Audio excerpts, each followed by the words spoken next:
Tolstoï va critiquer lorsqu'il va dire que l'art recherche le beau, c'est-à-dire recherche le plaisir de la beauté. C'est-à-dire, en gros, et au passage, comment c'est antinomique d'une conception de l'utilité. Si vous ne mettez pas de l'art dans votre vie, vous allez devenir, comme le disait Baudelaire, n'est-ce pas, à cette chose hideuse qui est un homme utile, disait Baudelaire.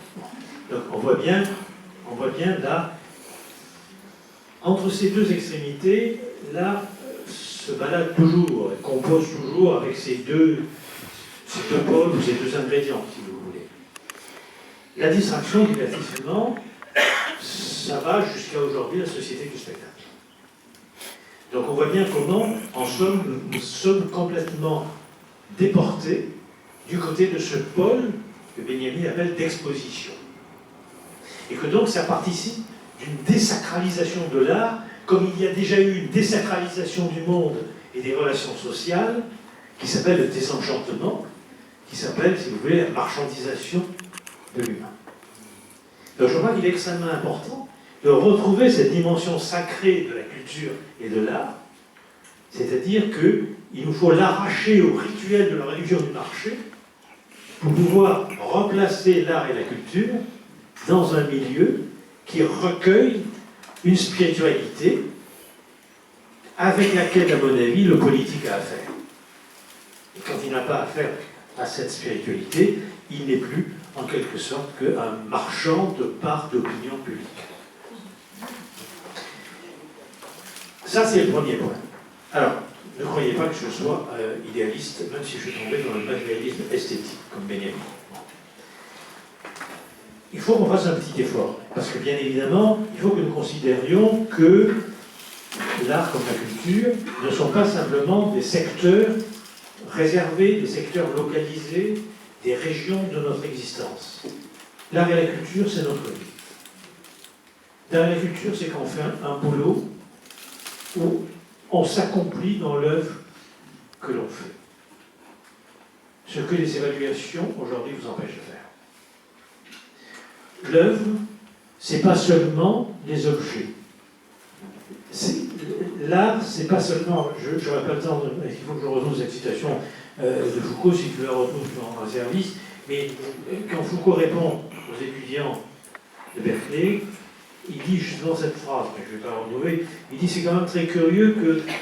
Tu vas bon, alors, en gros, ce que je suis en train de vous dire tout simplement, il y a eu des moments formidables, déjà, à la fin du XIXe siècle. Il faut revoir le XIXe siècle. De toute façon, ça va devenir à la mode. Hein. Ça, je le dis pour François, il va y avoir plein de bouquins sur le XIXe siècle, hein, pas beaucoup de... la fin du XIXe, vous avez des courants comme Art and Craft, comme John Ruskin, comme William Morris, qui vont faire lien entre trois choses. L'art, l'artisanat et le socialisme. Et ils disent, ces trois choses sont nouées. C'est-à-dire que, et en plus, leur entreprise marche bien. Leur entreprise marche bien, elle ne se met pas en faillite. En gros, c'est l'amour du travail bien fait. Donc c'est plus la quantité, c'est plus la vitesse, c'est plus le bas prix, hein, et les moins disants ou les moins coûtants, c'est l'amour du travail bien fait. Et qui naît d'ailleurs d'une manière beaucoup plus générale, avec l'art nouveau par exemple, aussi à la fin du XIXe siècle, qui vient apporter un démenti aux illusions que l'on a pu placer dans la copulation, si j'ose dire, entre la technique, l'industrie et les sciences. La partouze industrie, technique et sciences est finie. La Tour Eiffel, n'est-ce pas, a monté son phallus érigé, n'est-ce pas. La galerie des machines à Vromby au Champ de Mars, mais 10 ans après, c'est terminé. 10 ans après, on recherche le travail bien fait, artisanal, les formes féminines, les formes vitales. Je crois, si vous voulez, qu'il y a là un message extrêmement important d'un nouage entre l'art, l'artisanat, donc la production pour aller très vite, et ça peut être une production de service, ça peut être le soin, ça peut être l'acte éducatif, ça peut être l'acte de justice. Et c'est cela que je suis en train de dire. Et puis, une certaine manière de vivre ensemble que, par exemple, quelqu'un comme Maurice appelle le socialisme. Et ça, c'est un point qui est extrêmement important. C'est-à-dire qu'en gros, ce que je suis en train de vous dire très simplement, parce que je sais que le temps presse, ce que je suis en train de vous dire, c'est que quand je dis reconnaissons la fonction sociale de l'art, Tolstoï a écrit un bouquin formidable là-dessus, bon, ça ne veut pas dire simplement reconnaissons la fonction sociale de l'art qui permet que nous éprouvons ensemble, n'est-ce pas, des manières de sentir formidables quand nous regardons un tableau, quand nous regardons, n'est-ce pas, une danse, c'est pas ça. Ça veut dire que l'art, c'est la religion laïque qui permet d'éprouver, de penser le monde en partageant une expérience sensible. C'est-à-dire qu'en gros, c'est un peu ce que je propose dans mon bouquin, l'art et la culture telle que je l'évoque, c'est une religion laïque, par limite. Religion, étymologiquement, ça veut dire relier. Il y a certains penseurs complètement oubliés aujourd'hui de la Troisième République, certains philosophes, comme Alfred Fouillet, qui avaient déjà pensé cela. Simplement, ça a été très ritualisé, formalisé, bon, ça n'a pas donné le meilleur. Et je crois que c'est un point important. Et la deuxième chose sur laquelle je voudrais insister, vraiment, j'espère que la citation de Foucault, sinon, tant pis, mais ce qu'il faut vraiment prendre conscience, c'est que l'art, la culture, ce ne sont pas des objets, ce ne sont pas des œuvres limitées. C'est, en gros, nous dit Foucault, une manière de vivre. C'est-à-dire la vie telle que nous la choisissons, ou en tout cas telle que nous essayons de la créer, et créer, disait Camus, c'est donner une forme à son destin, la vie, et c'est ça notre art. Les œuvres nous aident, en quelque sorte, à donner une forme à notre destin, à notre vie. Mais c'est la vie qui doit essentiellement être l'art. Et c'est la raison pour laquelle, par exemple, n'est-ce pas, il faut, à contrario de Taylor qui chassait la flânerie naturelle ou opportuniste des ouvriers, à contrario de Taylor, il faut que nous puissions revendiquer le droit de flâner. Parce que flâner, c'est penser. Flâner, c'est laisser courir son rêve, n'est-ce pas, pour pouvoir arpenter les rives de son destin. Et si vous allez au Canada, j'ai eu une photo qui a été placée sur mon Facebook là-dessus. Au Canada, dans un supermarché, il y a marqué « Il est interdit de flâner ». En gros, vous êtes dans un supermarché, vous achetez, vous fermez vos gueules, et surtout vous flânez. Alors il faut revendiquer le droit de flâner. Parce que flâner, c'est laisser flotter sa pensée, c'est finalement rejoindre la source des rêves pour pouvoir vivre, pour pouvoir aimer, pour pouvoir construire ensemble, pour pouvoir soigner, pour pouvoir éduquer, pour pouvoir juger, pour pouvoir informer. Et donc, vous comprenez bien dans ce que je dis, je vais en rester là, mais vous comprenez bien par rapport à ce que je dis, que la manière aujourd'hui dont on forme les gens à des métiers, c'est plus des métiers. C'est une succession de tâches taylorisées dont ils se trouvent en quelque sorte dépossédés. Et comme nous sommes dans un monde intelligent, avec des villes intelligentes, par l'intelligence artificielle, j'en parle beaucoup aussi dans cet ouvrage, en gros, ce monde où les objets s'interconnectent entre eux n'a plus besoin de l'humain. L'homme est devenu superflu. Il est tombé dans ce que Gunther Sanders appelle l'obsolescence de l'homme. Et donc demain, les objets pourront tout à fait se passer d'eux. Et donc il est important que ces objets qui sont très précieux, parce qu'en même temps ces objets sont précieux, leur interconnexion est aussi précieuse, mais que ces objets demeurent en quelque sorte l'environnement que l'humain a réussi à humaniser. C'est-à-dire qu'ils puissent accueillir les robots et non pas s'identifier à eux. Et c'est ce point qui est important.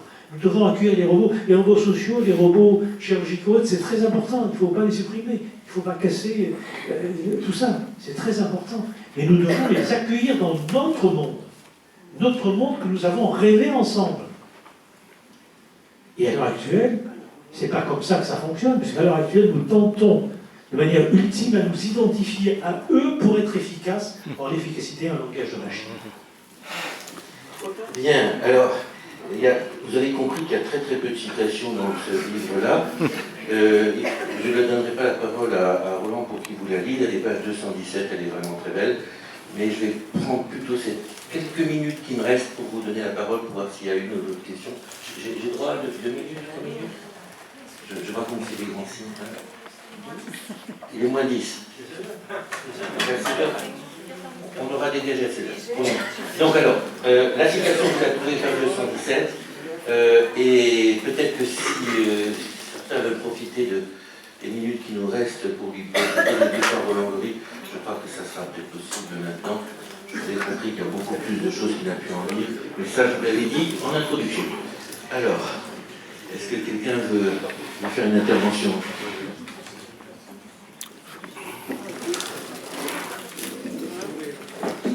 Je voulais demander à Roland Gori, étant donné les derniers événements, aussi bien aux États-Unis que maintenant dans notre pays, je veux dire cette brutalité extrême qui se manifeste d'abord contre les racisés, contre ceux qui n'ont pas la peau blanche, mais demain, ça sera nous tous. Cet acte de barbarie absolument inqualifiable, les chrétiens contre la torture ont fait entrer ça dans les tortures, hein, ils ont raison. C'est Abu Ghraib maintenant dans nos quartiers. Hein. Donc, dans l'urgence, comment c'est possible de résister à ça ?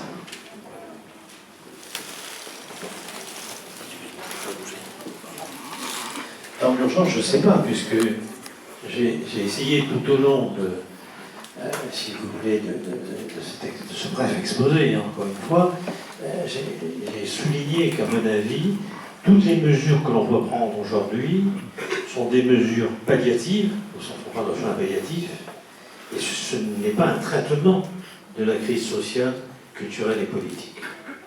Donc, si vous voulez, moi, je ne peux pas parler en termes d'urgence, c'est pas possible. Je dis simplement que ce à quoi nous assistons, c'est ce que j'ai essayé justement de développer tout au long, ce à quoi nous assistons, c'est aux symptômes d'une maladie de civilisation. Des symptômes qui peuvent prendre des formes diverses et variées selon les enveloppes régionales où ils se fabriquent.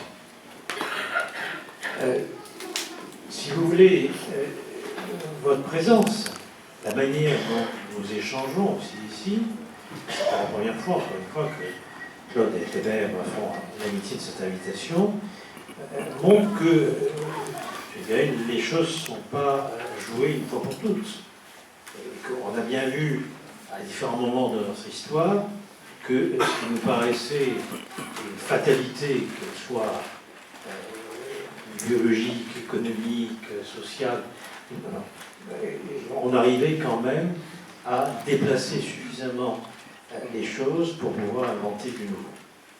Simplement essayer de développer cette idée, à laquelle je crois beaucoup, qu'à la fin du XIXe siècle, on se rend compte des impasses, des apories du libéralisme, dont les principes se trouvent en contradiction avec les pratiques, que c'est repris d'une certaine manière entre les deux guerres, et qu'aujourd'hui nous serions dans quelque chose qui s'en rapproche, même si à l'histoire il faut se méfier des démons de l'analogie. Voilà, c'est simplement ça que j'essaie de dire.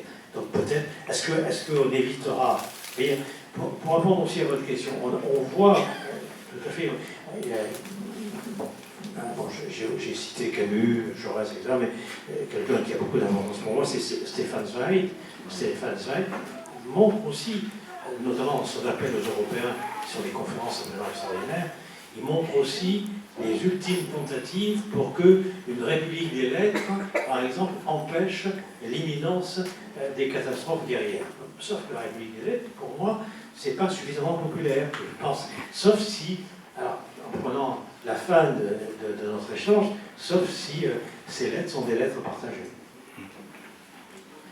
Donc de toute façon, c'est sûr que face au Kalachnikov, les œuvres d'art, c'est pas grand-chose. Mais si c'est la vie qui est une œuvre d'art, et si c'est de la vie sociale qui est une œuvre d'art, alors là, ça pourrait peut-être être un peu plus solide. Bien. Écoutez, je crois que, à titre personnel, mais peut-être que vous vous associerez à moi, je vais remercier Roland de nous donner des outils pour continuer de penser, continuer à penser et de penser ce qui est en train de nous arriver, et peut-être aussi remercier de nous donner des outils pour non seulement penser, mais faire en sorte que ça ne reste pas seulement de la pensée, mais peut-être ce qui peut en découler, c'est-à-dire